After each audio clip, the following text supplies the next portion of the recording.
જય ગૌ માતા, જય ઠાકોરજી, દંડત પ્રાકૃતિક ફાર્મ, નારણભાઈ વસરા. આપણી એક ફોલોવરે એવી કમેન્ટ કરી હતી કે તમે બુલ તમારા હોડકામાં કયો યુઝ કર્યો. તો ચાલો આપણે આપણા ફોલોવરને જણાવી દઈએ કે આપણે કયો બુલ આપણે યુઝ કરેલો છે. આ સામે જે હોડકું દેખાય છે ને, જે આ હોડકું, એમાં આપણે બ્રાઝિલનું એમાં સીમન મૂક્યું હતું અને એનાથી કન્સીવ છે. એટલે જોવામાં આવશે, વાછડી આવશે તો આપણે એના વિડીયો આગળ મૂકશું કે ખરેખર બ્રાઝિલ જે દર્શાવે છે કે અમારી ગાયોમાં આવું દૂધ છે બરાબર, તે ખરેખર સત્ય છે નથી શું છે. કેમ કે એ બુલના એમાં જે મિલ્ક રેકોર્ડનો છે એ આશ્ચર્યચકિત છે. તો પ્રૂફ કરવું હોય તો બીજા પાસે જાણીને પ્રૂફ ન થઈ શકે, તો આપણી પાસે વ્યક્તિગત જ હોવું જોઈએ. તો એના માટે થઈ આપણે આમાં મૂકેલું છે. અને એ સજેસ્ટ આપણે મારા મિત્ર પંજાબમાં છે ને, પંજાબમાં ત્યાં એને એ લોકો સાહીવાલના એચએફના એ બ્રાઝિલથી બહુ ઝાઝા બધા માત્રામાં સીમન મગાવે છે એ લોકો. એટલે મેં એને પૂછ્યું હતું, મેં કીધું ભાઈ ગીરમાં સીમન માટે જોતું હોય તો પછી એને મને મહેસાણાથી કરાવી દીધું હતું. કેમ કે મોટા મોટા બ્રીડરોને આ બધા વાપરે છે, મગાવે છે, પણ એ આપણા સુધી પહોંચવા દઈએ એવું નથી. તો આપણે એનું એક્સપિરિયન્સ આપણે લેવો હોય કે શું ખરેખર છે કે નથી, હા કે ના, ખાલી વાતું જ આપણે સાંભળવાની. તો એ મને મારા મિત્રએ ત્યાંથી કરાવી દીધું સેટિંગ. અને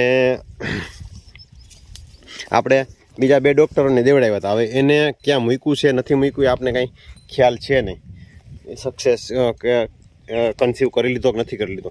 આપણે તો એમાં એવું હતું કે આ હોડકું છે 2 નંદીને છૂટા રાખ્યા હતા, એટલે એકબીજાને ફાલવા ન દઈએ.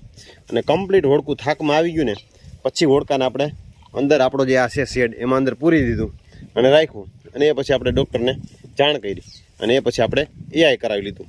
એટલે વાંધો ન આવ્યો અને ફૂલ થાકમાં હતી, એટલે કમ્પ્લીટ ગાભ એને ઝીલી લીધો બરાબર. અને તમે આ જોઈ શકતા હશો, આપણે મિશ્રીની માં કીધું હતું કે આપણે ભાઈ બધા બ્રાઝિલની ગાયોના આવ ને બધું જોઈ અને બધા આમ ટૂંકમાં એના પ્રત્યે જે થાય છે. જો આપણી આ ગાયનું હજી આવ ભરાવાનું ચાલુ છે અને હાલીની હે કેટલું આવ ભરશે. તો કહેવાનો મિનિંગ એ છે કે એમાં આપણે બ્રાઝિલનું એમાં સીમન આપણે ઉપયોગ કરેલું છે. અને આપણે ત્યાં શું આવશે આવનારા સમયમાં એ આપણે જોશું. અંદાજિત 3 મહિનાની હજી વાર છે. બીજા નંબરમાં કે આપણે જે આ ઓળખી છે, આ ઓળખી છે મિશ્રીની મોટી ઓળખી છે અને એનું નામ છે આપણે રેવતી. અને આમાં કેમ કે આપણા જે ભદ્ર છે એના બહુ બધી જગ્યાએ બહુ સારા એવા રિઝલ્ટ આવ્યા. મોઢું નાનું, હાડ એકદમ મોટું, કાન એકદમ સરસ જેવીમાં એના કરતાં બહુ સારી ક્ષમતામાં બધી રીતે કલર, કેરેક્ટર વાઇઝ બધી રીતે બહુ બચ્ચા સારા દીધા. તો પછી આમાં એકમાં આપણે આમાં યુઝ કર્યો. અને હમણાં 1 મહિના દિવસ પહેલાં આપણે જે આ વાછડી છે મોહનની બરાબર, અંદાજિત તો 20-25 દિવસ જેવું થયું છે. હવે કન્સીવ થાય કે ન થાય એનું નક્કી ન હોય. કેમ કે હોડકામાં 1-2 વખત નેચરલી રીતે એનો ગર્ભાશયનો વિકાસ ન થયો હોય તો રિપીટ થઈ પણ શકે, એટલે એનું કાંઈ ઓલું હોય નહીં. એટલે એ પણ એનાથી થયેલી છે. બીજા નંબરમાં જે આપણે ઢોલીનાની ઓળખી છે એ પણ એનાથી થયેલી છે. અને બાજુમાં જે માકડી ઓળખી દેખાય છે એ પણ એનાથી થઈ, પણ એ મારા મિત્રની છે, એ મારી નથી બરાબર. એટલે આ રીતની આપણે અત્યારે 4 એનાથી કન્સીવ થયેલી છે. અને આ ઓળખીમાં આપણે એમાં મૂકેલું છે. હવે એમાં જોવાનું રહેશે કે આપણે ત્યાં કેવું બચ્ચું આવશે. એકદમ રેડ કલર ઉપર નથી, એમ થોડીક આ પૂઠું છે પાછળ કાળા જેવું દેખાય છે અને ડોકી છે થોડીક કાળા જેવી થઈ છે. અને આ એની નાની જ છે. નંદી વાપરીએ ને એટલે જો આ સિંગ છે ને, આ સિંગમાંથી હેઠે બિહાડી દીધા સિંગ. જો આપણે આ નંદીની ખાસિયત છે, મારી કે કોઈ ખાસિયત નથી. તો તમારી ગમે એવી ગા હોય, તમારે હોર્ન પેટર્ન કેવા જોઈએ છે ને એ આપણા ઉપર નિર્ભર રાખે. તો આપણે ખૂટ કી પ્રકારનો વાપરવો અને કી પ્રકારનો યુઝ કરીએ ને, આપણે ઘણી વખત જાજા બધા વિડીયોમાં કીધું કે નંદીનું મહત્ત્વ શું છે.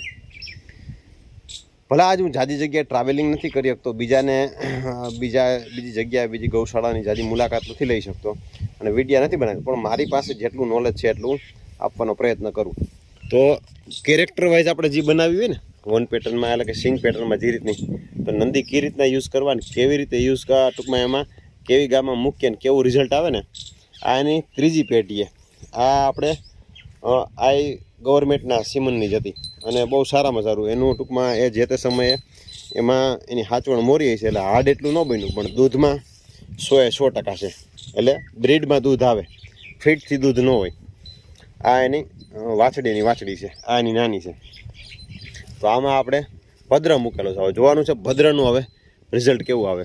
અને આમાં આપણે બ્રાઝિલનું મૂકેલું છે. આ એની માં છે. આની તમે હોર્ન પેટર્ન અને આનું માથું તમે જુઓ, જો આનું છે ને માથું અને હોર્ન પેટર્ન, એનું કાન, એના કરતાં 50% સુધારો થયો. જો કાન પણ સરસ છે, થોડોક સેજ મીડિયમ છે, માથું પણ સરસ છે અને સિંગ ગોળ છે અને પાછળ નમતું છે. આનું તમે માથું જો, એકદમ મોટું માથું, એકદમ સરસ મજાનો થોડોક લાંબો કાન. એકદમ લાંબા કાનનો મને શોખ નથી, પહેલાં પહેલી વાત. સિંગ નીચું દબાવી અને પછી પાછું ઉપર ઉપાડેલું છે. તો આ બ્રીડની સારા નંદી કઈ ગાયમાં કેવા નંદી મૂકવા એનું મહત્ત્વ છે. બીજા નંબરમાં એક વાત કરું, નંદી આપણે તૈયાર કરવા માટે જ્યારે ઘણી વખત પસંદગી કરતા હોય ને, આ અત્યારે આ ગાયની વાત કરું ને તો આ અત્યારે 9મું વેતર વ્યાણી છે.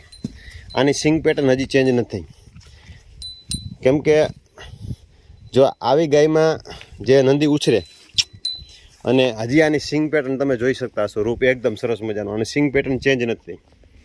તો આને આવી ગાયના નંદીમાં જે આમાંથી નંદી ઉછરે ને, તો એના વાછડાની સિંગ પેટર્ન ચેન્જ ન થાય. સિંગ પેટર્ન ચેન્જ ન થાય તો એના નીચેના જે વાછડા આવે ને એમાં પણ એની પણ સિંગ પેટર્ન ચેન્જ ન થાય. ઘણી વખત તમે જોયા છો ના ખૂટ સારા હશે પણ એના સિંગ સેજ નમતા 1-2 ટૂંકમાં 1.5-2 ઇંચ એ રીતે સેજ આડાવરા હોય. તો ખાસ કરીને આપણા વિડીયોને શેર કરજો તો મને ઘણું મોટિવેશન મળશે અને નવા વિડીયો બનાવવાનો શોખ થશે. અને સમય અનુકૂળતા પ્રમાણે ટ્રાવેલિંગ કરી અને બીજા ગૌપાલકોના પણ વિડીયો બનાવવાનો પ્રયત્ન કરીશ. કેમ કે આપણો એક જ ઉદ્દેશ્ય છે કે તમે 2 ગાયો રાખો, 5 ગાયો રાખો, ઘરે સુંદર સરસ અને દૂધાળું જે આપણા પહેલાં જે ગાય હતી ને એવી ગાયો આપણે આંગણે હોય. આપણે નબળી ગાય છે એને ખવડાવવાનું છે ને સારી ગાય છે એને ખવડાવવાનું. તો કહેવાનો મિનિંગ આપણો એ જ છે કે સારી ગાય હશે ને તો બજારે રખડશે નહીં, પણ નબળી ગાય હશે એને ગમે એ છોડી નાખશે ને ગમે તે XYZ કરશે. તો ચાલો મિત્રો, નવા વિડીયો સાથે મળશું. જય ગૌ માતા. તમારા કોઈ પણ પ્રકારનો પ્રશ્ન હોય તો તમે મને કોમેન્ટમાં જણાવજો, બતાવવાનો પ્રયત્ન કરી. અને બીજા નંબરમાં ખાસ મિત્રો, પાવડર વિશે ઘણા બધા પૂછતા હોય તો આગળ આપણે 2-3-4 વિડીયો આગળ જ આપણે આખો પાવડર વિશેનો આખો વિડીયો બનાવેલો છે. એમાં કઈ પ્રોડક્ટ છે બધી જ આપણે સમજાવેલું છે. તો ઘણી વખત જવાબ ન દઈ શકતો હોય કોઈ કારણોસર, તો એટલે તમે એ વિડીયો જોઈ લેજો. ચાલો નવા વિડીયો સાથે મળશું. જય ગૌ માતા.